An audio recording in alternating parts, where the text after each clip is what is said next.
Harga sejumlah komoditi sayuran di kota Palembang terus mengalami kenaikan, seperti yang terjadi pada harga cabai yang seluruhnya dipatok dengan harga Rp40.000 per kilogram untuk seluruh jenis cabai, padahal sebelumnya dijual dengan harga Rp30.000. Kenaikan juga terjadi pada harga bawang merah yang kini dijual dengan harga Rp40.000 dari sebelumnya Rp25.000. Pasalnya harga bawang dan cabai ini hampir terjadi di seluruh wilayah akibat pasokan yang tipis. Menteri Perdagangan Rahmat Gobel pun berencana melakukan impor terhadap kedua komoditi ini. Namun kebijakan tersebut ditolak warga Palembang. Susi Beniarti misalnya, yang menilai kebijakan impor ini akan menyengsarakan petani bawang dan cabai.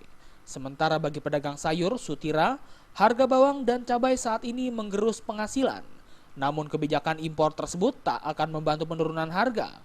Pasalnya kualitas bawang dan cabai impor tak sebagus produk lokal. Kalau produksi dalam negeri udah cukup, kenapa nggak pakai produksi dalam negeri aja? Nggak usah diimpor juga. Kalau bawangnya udah cukup, apa yang lainnya sudah cukup ya nggak perlu, saya pikir. Kan banyak itu yang sampai terbusuk-busuk, di dusun-dusun juga banyak itu, Pak. Bawang naik juga. Naiknya mana naiknya? Banyak naiknya. Banyak naiknya. Biasa 30 kan, 35, 40 kan. Bu yang beli gimana Bu? Berkurang Bu yang beli Bu?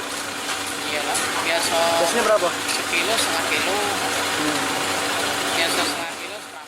Hingga saat ini Kementerian Perdagangan masih menghitung berapa kuota bawang dan cabai impor yang dibutuhkan masyarakat. Selain itu, Kemendak juga belum menentukan negara mana yang akan dijadikan tujuan impor. Dari Palembang, Sumatera Selatan, Tim Liputan melaporkan.